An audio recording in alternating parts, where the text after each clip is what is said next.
금요일부터 강릉으로 또 청옥산 전망대 1200고지 다녀왔더니 어제 저녁에는 상당히 좀 피곤했는데 잠을 자고 나니 회복되었습니다. 그래서 아침 일찍 일어나서 청주 장애인 골프장에 왔더니 이제 장마로 인하여 어수선했던 거 다 정리하고 오랜만에 이렇게 깨끗하게 해놨는데 저도 이제 한 달 훨씬 지나서 이렇게 왔습니다. 이제 여러 사람들이 건강해 새벽에 이렇게 나와서 이렇게 운동을 하고 있네요. 우리가 밥도 먹지만 운동은 기본적으로 해야 합니다.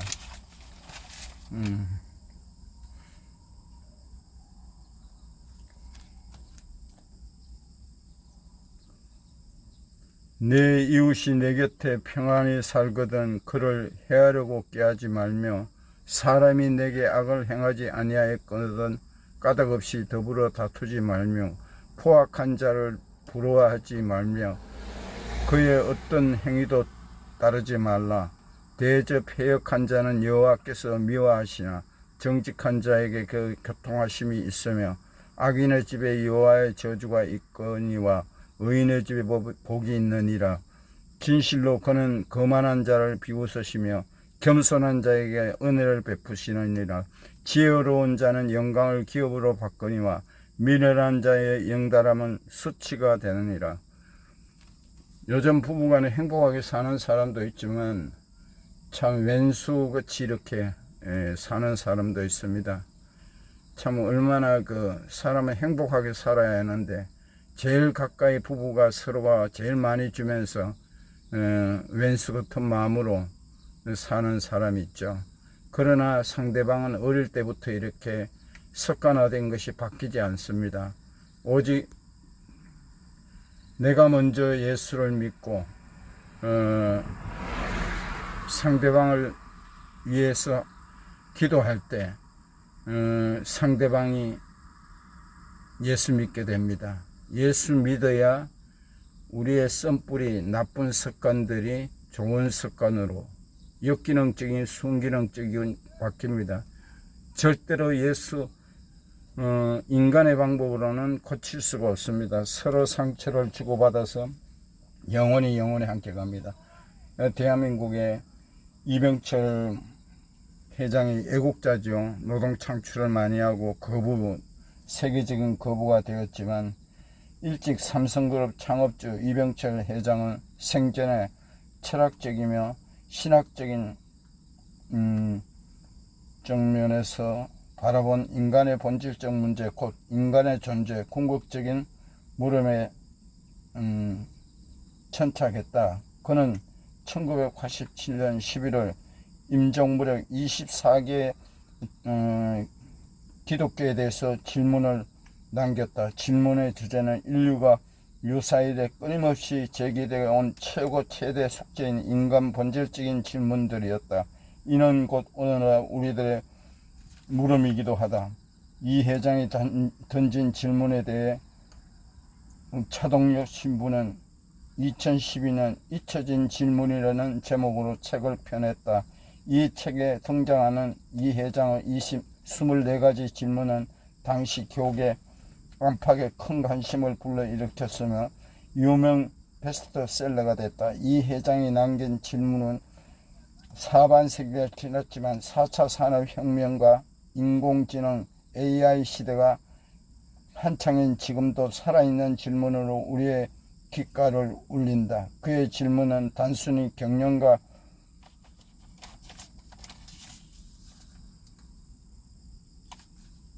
관련된 질문이 아니라 삶과 죽음, 인간 본질과 가치 등에 관한 깊은 질문이다. 이런 질문들은 우리 모두에게, 특히 시대 변화와 혼란 속에서 살아가는 우리 모두에게 연연히 중요하다. 이병철 회장이 천국과 지옥이 있는가 공부하다가 제가 봤을 때는 주님을 만나지 못한 것 같아요.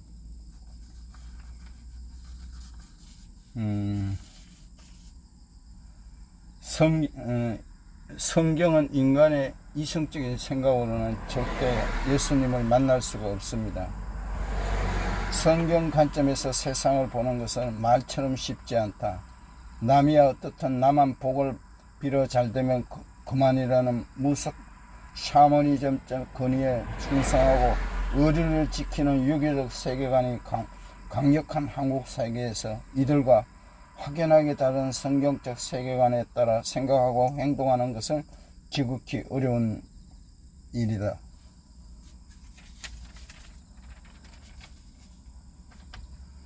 보통 신앙생활을 시작하거나 오래 하지 않은 분들의 성경책을 보면 창세기와 마태복음만 검색어로 변한 것을 볼 수 있다. 성경을 읽기 위해 항상 창세기와 마태복음부터 먼저 시작했다.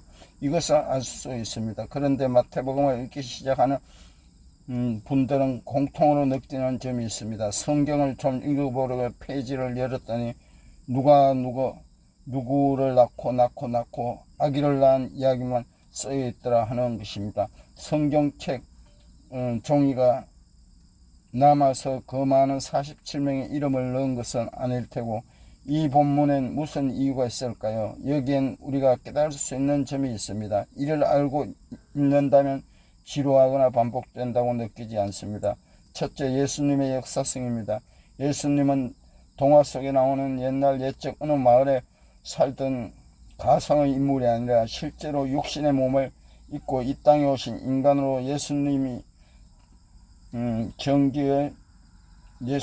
전기의 주인공은 그의 조상들이 누구인지 언제 어느 땅에서 살았는지 밝힙니다. 역사성이 그의 존재를 확인하고 있습니다. 우리는 세종대왕 이순신 장군을 직접 만나보지 못했지만 그들의 존재를 부인할 수 없습니다.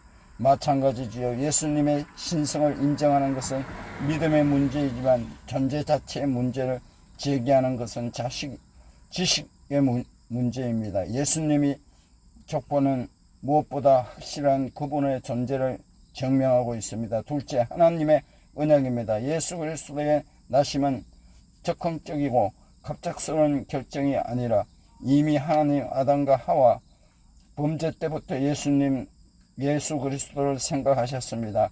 하나님의 그 언약을 이야기하기 위해 이처럼 많은 사람이 이른과 육신을 사용한 것입니다.